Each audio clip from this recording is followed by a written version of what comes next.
Gandang araw mga kaibigan. Bigyan natin ngayon ng reaction, opinion, itong pinaka-latest post ng Armed Forces of the Philippines sa kanilang official Facebook page. Tungkol ito sa ugong-ugong ng kudita. AFP General Browner, no coup o kudita, no coup shall happen, not my watch. Yeah.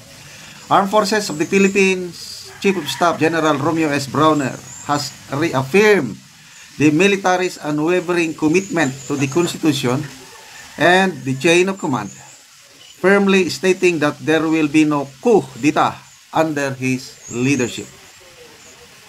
Ito ang sabi niya, as long as I serve as Chief of Staff, no coup shall happen, not on my watch.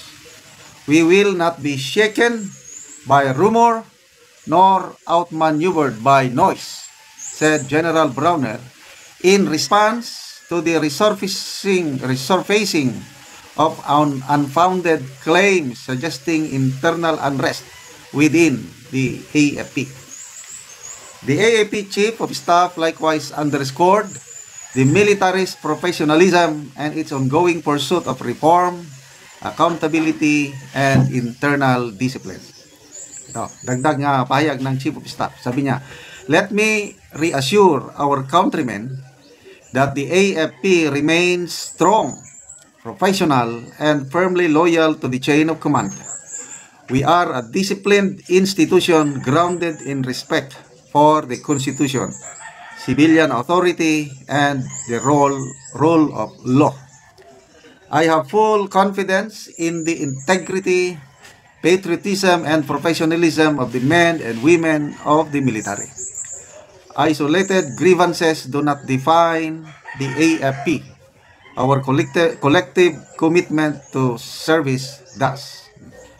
General Browner also addressed those who continue to stir discord and disinformation, reminding them of the broader consequences of undermining institutions built to serve and protect the public.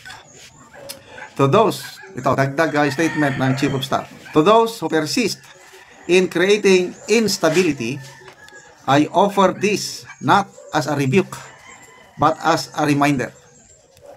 Do not sow doubt among the very ranks that safeguard our democracy.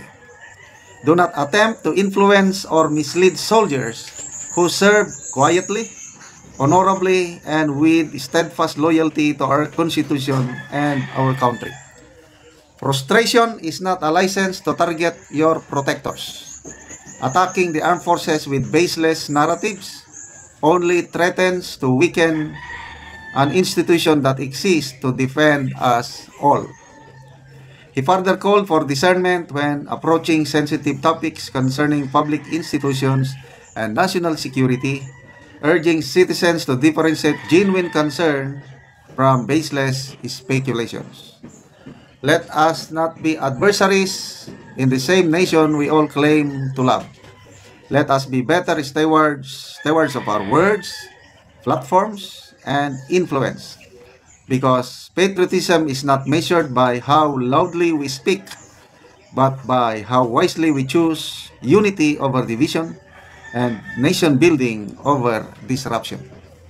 With these strong words, General Browner reiterated that the armed forces focus mission. We remain committed to protecting the people, preserving the peace, and defending the nation. He ended. So, yan po. Media release, Armed Forces of the Philippines Public Affairs Office. Dito, wala pang nag-comments dahil ano. Okay. So, ito naman ang aking reaction, opinion. Sa tingin ko, malayo. Wala akong nakikitang kudita dahil hindi kailangan yung panawagan ng mga Duterte after na nadala sa Netherlands si PRRD, ang panawagan is kalmado lang tayo, walang gagawa ng aksyon o whatever na dahilan para mag-declare ng martial law. So kalmado lang, so naging kalmado ang lahat, kaya hinintay lang ang eleksyon. So doon sa election, itong nangyari, yun na yung taong bayan, including the men and women in uniform, bumoto. O yun, pinalabas yung kanilang kagustuhan. At ito siguro, yung resulta ng local absentee voting na kung saan ang mga men and women in uniform, ang pinili nilang iboto ay kandidato ng Duterte. Baka ito yung pinagmulan ng speculation na magkakaroon ng kudita, which is not supposed to be. I highly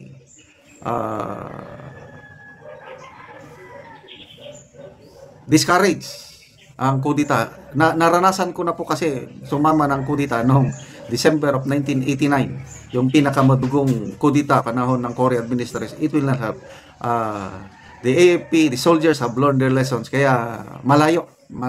Kaya kung sino man yung nagpapakalat ng balita na may kudita, tumigil na kayo.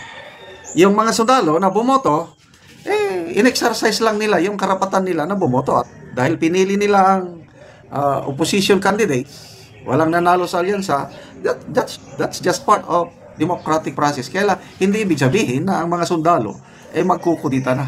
Kaya hindi po makakatulong sa bansa ang whatever destabilization mo. I fully agree dito sa statement ng Chief of Staff na ang sundalo karon remains professional, committed to upholding the Constitution. So, hindi ito mangyari. Walang kudita. Okay, salamat mga kaibigan sa inyong pagsubaybay sa ating channel. Nakakatulong kayo ng malaki sa tribong Talandig ng Bukidnon dahil ang sweldo natin sa channel nito is pantulong sa nangangailangang tribo. Namimigay tayo ngayon ng mga yero at pako para ma-repair ang sira-sirang bahay ng mga Talandig or makapagpatayo ng bagong bahay.